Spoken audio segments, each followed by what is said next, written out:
जी जी sir, आप पूछो sir. जैसे आप क्वेश्चन नजर आ रहा है आपको स्क्रीन के ऊपर? Yes sir. ये पहला क्वेश्चन है। तो यहाँ पे एसेट साइड है, मुझे पता है करंट एसेट्स जो है वो एसेट साइड के ऊपर ही होंगे। तो करंट एसेट्स पहले देख लूंगा कि इनमें से कौन कौन सा है। तो इसमें जो है वो कैश करंट एसेट्स है, अकाउंट रिसीवेबल करंट एसेट्स है, इन्वेंट्री करंट एसेट्स है, अदर रिसीवेबल करंट एसेट्स है। लेकिन मुझे पता है कि कैश तो मैंने लेना नहीं है, अदर दिन कैश होना, तो कैश को मैंने छोड़ दिया। अब आगे आता हूँ अकाउंट रिसीवेबल पे। तो अकाउंट रिसीवेबल में क्या लिखा हुआ है? 45,000 2015 के कॉलम में लिखा हुआ है और 50,000 2016 के कॉलम में लिखा हुआ है। ठीक है, तो आप मुझे ये बताएं, ये इंक्रीज इन अकाउंट रिसीवेबल है या डिक्रीज इन अकाउंट रिसीवेबल है? इंक्रीज है सर, इंक्रीज है सर। 45,000 से 50,000 पे हो गया। डिक्रीज होगा ना सर, 50,000 इंक्रीज।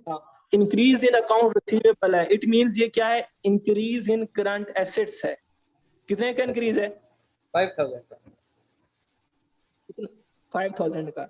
तो मैंने क्या करना है, यहाँ पे लिख देना इंक्रीज इन अकाउंट रिसीवेबल यहाँ पे, और यहाँ पे मैंने क्या करना है, इसको माइनस कर देना 5,000। उसके बाद नेक्स्ट यहाँ पे क्या है? मर्चेंडाइज इन्वेंट्री 40,000 से 65,000 हो गया, 25,000 में क्या आया है? इंक्रीज आया है। तो इसका मैं क्या करूंगा? लेस कर देंगे, लेस कर दूंगा। और फिर अदर रिसीवेबल है, ये 10,000 से 5,000 हुआ है, ऐड करेंगे। तो ये क्या आया हुआ है? ऐड करेंगे, ये डिक्रीज। तो ये डिक्रीज इन अदर रिसीवेबल लिखकर ये मैं कम कर दूंगा। ठीक है, उसके बाद यहाँ पे आता हूँ लायबिलिटीज में। वर्किंग कैपिटल में लायबिलिटीज भी होती है ना, करंट लायबिलिटीज। तो अकाउंट पेबल मेरे पास करंट लायबिलिटी है, तो ये 40,000 से 50,000 हुआ है, इंक्रीज इन करंट लायबिलिटी हुआ है, इंक्रीज इन अकाउंट पेबल हुआ है। तो इसको मैं ऐड करूंगा, ये लेस करूंगा? इसको इंक्रीज में ऐड करेंगे सर। ठीक है, ऐड कर दूंगा। ठीक, इसी तरह से जो है ये 12,500 से 10,000 हुआ है, डिक्रीज आया है। ये लेस करेंगे। लेकिन इसमें जो है मैंने एक बात का ख्याल रखना है, ये एंट्री मैं भी पास नहीं करूंगा, क्योंकि अक्रूड इंटरेस्ट यहाँ पे आ गया है, ओपनिंग भी, सॉरी 2015 का भी और 2016 का भी, और यहाँ पे मेरे पास इंटरेस्ट एक्सपेंस ये वाला भी गिवन है। तो इसकी कुछ मैं कैलकुलेशंस करूंगा, वो जब मैं क्वेश्चन करवाऊंगा तब मैं आपको समझा दूंगा कि कैसे करनी है और कब करनी है। ठीक है, अभी के लिए जो चीजें थी वो मैंने आपको बता दी है। क्लियर है? सर क्वेश्चन खोले सर। नोट्स पेबल जो है आपके पास, ठीक है, उसको भी हम उसके अकॉर्डिंग खरीद लेंगे, और फिर आपने ये देखना है कि हमारे पास वो लॉन्ग टर्म लायबिलिटी है या करंट लायबिलिटी है, तो उसके अकॉर्डिंग हम की जो है ट्रीटमेंट करते जाएंगे। वो अभी वेट करें, जब क्वेश्चन करेंगे फुल फ्लैज, वो फिर आपको पता चलेगा और भी काफी सारी चीजें सामने आएंगी। अभी जस्ट फॉर्मेट में बता रहा हूँ और आपको समझाया कि इस वजह से हम इस तरह से इंक्रीज डिक्रीज देखेंगे।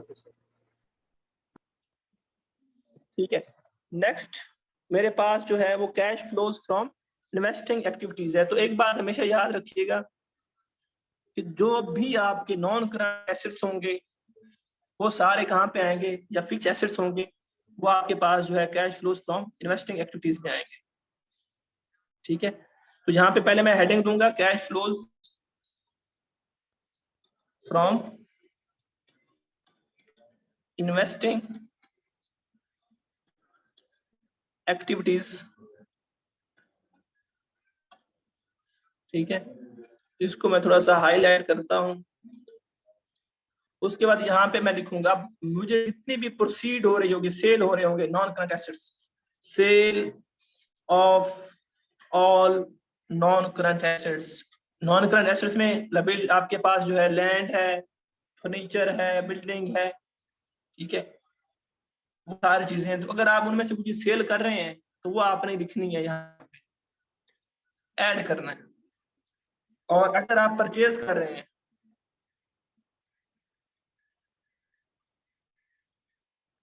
ठीक है, purchase of non current assets, ठीक है, तो वो आपने जो है यहाँ से लेस करनी है। इसके अलावा अगर आपने कहीं इन्वेस्ट कर रखा है, अब आपने कहीं इन्वेस्ट कर रखा है, सपोज आपने जो है किसी बैंक में इन्वेस्ट कर रखा है, तो वहां पे अगर आपको कोई इनकम मिल रही है, जैसे इंटरेस्ट इनकम है, आपने कहीं इन्वेस्ट किया है ना, बैंक में इन्वेस्ट किया, तो वहां से अगर आपको इनकम मिल रही है तो आप यहाँ पे लिखोगे इंटरेस्ट इनकम। ठीक है, इसको आपने क्या करना है, अच्छा ये आपने इनकम वो लेनी होती है जो आप रिसीव करते हैं, ये कैश है ना, कैश फ्लो है, तो जो रिसीव्ड होगी, जो रिसीव कर रहे होगे आप, रिसीव्ड, ठीक है, वो आपने लेनी होती है। इंटरेस्ट इनकम रिसीव्ड वाली जो अमाउंट होगी वो आपने यहाँ पे ऐड करनी होगी। उसके बाद आपने जो है कोई डिविडेंड, आपने किसी कंपनी के शेयर, आपने किसी कंपनी के शेयर परचेज किए हुए हैं, आपकी कंपनी के किसी ने शेयर परचेज नहीं किए हुए, आपने किसी कंपनी के शेयर परचेज किए हुए हैं, तो इट मींस आपने उस कंपनी में इन्वेस्ट कर रखा है, इन्वेस्ट कर रखा है उस कंपनी के शेयर्स में, इन्वेस्ट कर रखा है उस कंपनी के बॉन्ड्स में, तो वहां से कोई डिविडेंड मिलेगा आपको, डिविडेंड फ्रॉम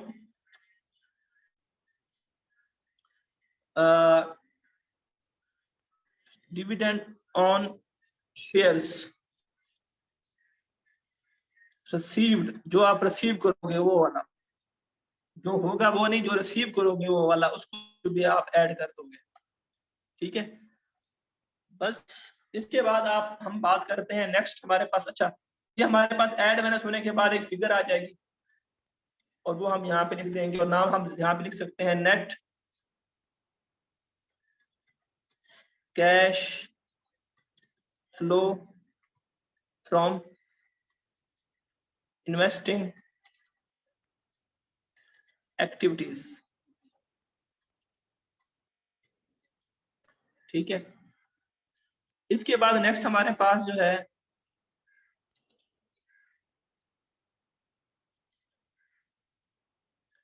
वो फाइनेंसिंग एक्टिविटीज है।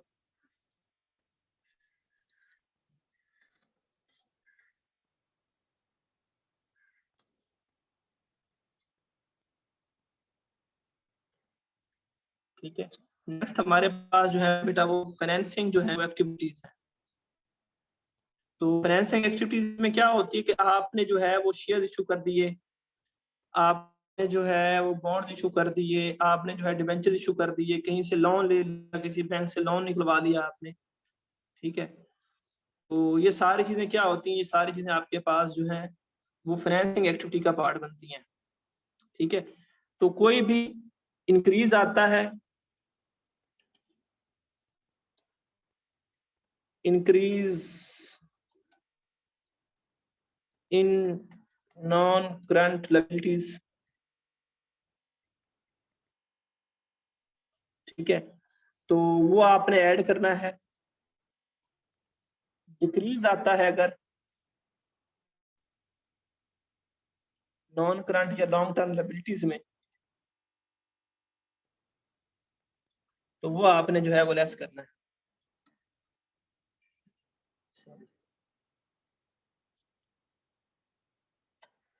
ठीक है, इसी तरह से शेयर इशू करते हैं आप, issuance of shares, issuance of shares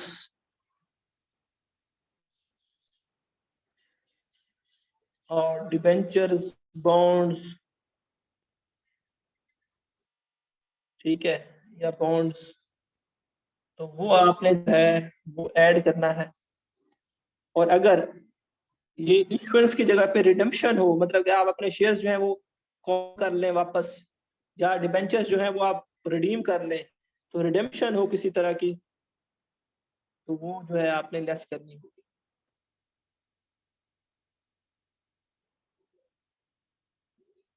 ठीक है, उसके बाद मजीद जो है इंटरेस्ट, अब इंटरेस्ट एक्सपेंस की बात नहीं कर रहा मैं, इंटरेस्ट पेड, जो पे कर रहे हो आप वो अमाउंट आप कैलकुलेट करोगे। ठीक है, इंटरेस्ट पेड, जो इंटरेस्ट आप पे कर रहे होगे वो वाली अमाउंट जो होगी वो भी आपने लेस करनी होगी। ठीक है, बॉन्ड्स के ऊपर, डिबेंचर्स के ऊपर जो भी होगा। इसी तरह से डिविडेंड जो आप पे कर रहे होगे, ले नहीं रहे, पहले आप ले रहे थे, आप क्या कर रहे हो, पे कर रहे हो, डिविडेंड जो है वो आप पे कर रहे हो, डिविडेंड पेड जो होगा आपका वो भी आप जो है वो लेस करोगे। ठीक है, तो मेरे ख्याल में यही चीजें आप जो है वो फेस करनी पड़ सकती हैं आपको। तो ये चीजें जो है इन सबका आपने टोटल कर लेना। Cash flows from financing activities, या sorry net cash flows from financing activities. ठीक है, ये लिख लेना है आपने। उसके बाद आपने करना क्या है, आपके पास जो है वो इसका कुछ आंसर जो है जो भी है वो आ जाएगा। उसमें आपने क्या करना है,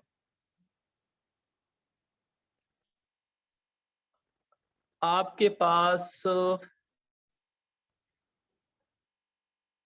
अगर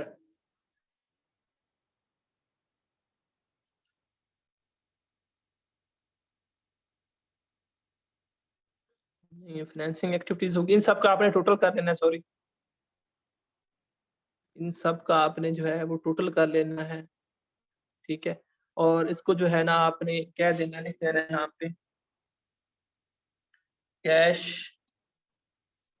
flows from all business activities.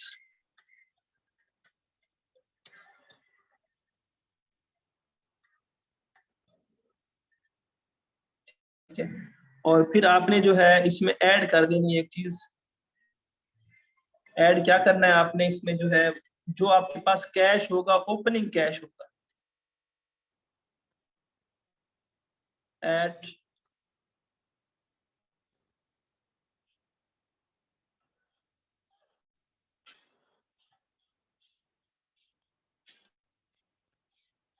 Cash at beginning जो होगा वो आपने जो है इसमें ऐड कर देना है। तो आपके पास जो है ये कैश एंड कैश इक्विवेलेंट जाएगा, कैश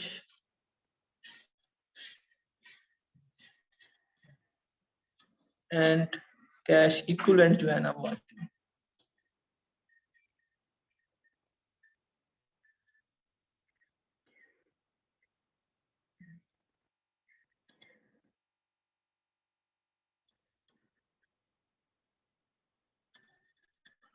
और आपकी कैश फ्लो स्टेटमेंट जो है वो तैयार हो जाएगी।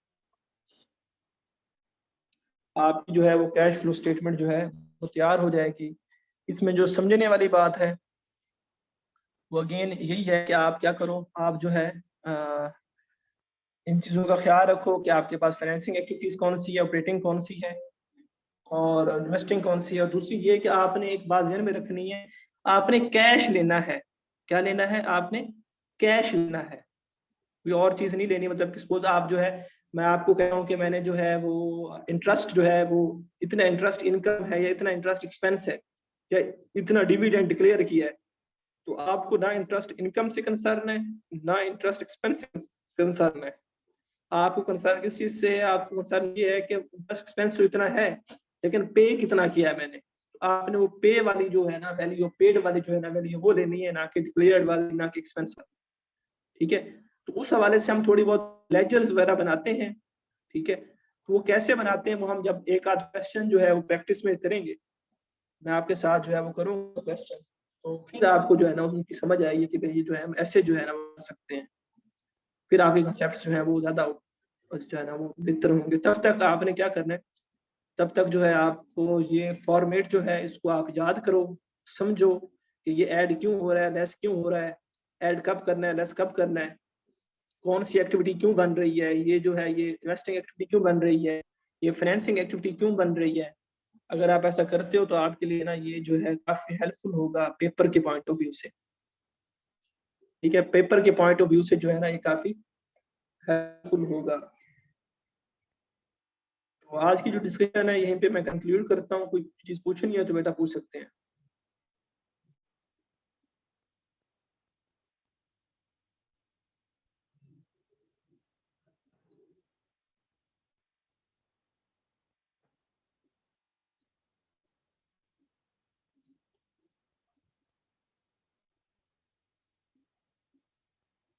जाग रहे हो, सो गए हो?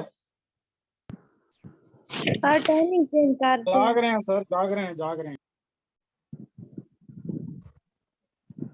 हाँ, जागते ही रहना भाई। सर जी बेटा। सर वो जो पिछले लेक्चर्स थे ना, आपने उनका कहा था कि आप उनके बारे में मतलब पेपर में कैसे आएगा आप समझाएंगे। वो मतलब क्वेश्चन भी हो गया है, तो अच्छा, थोड़ा सा उनके बारे में, जैसे इस कैश फ्लो स्टेटमेंट के बारे में आपने बताया ना, तो इसका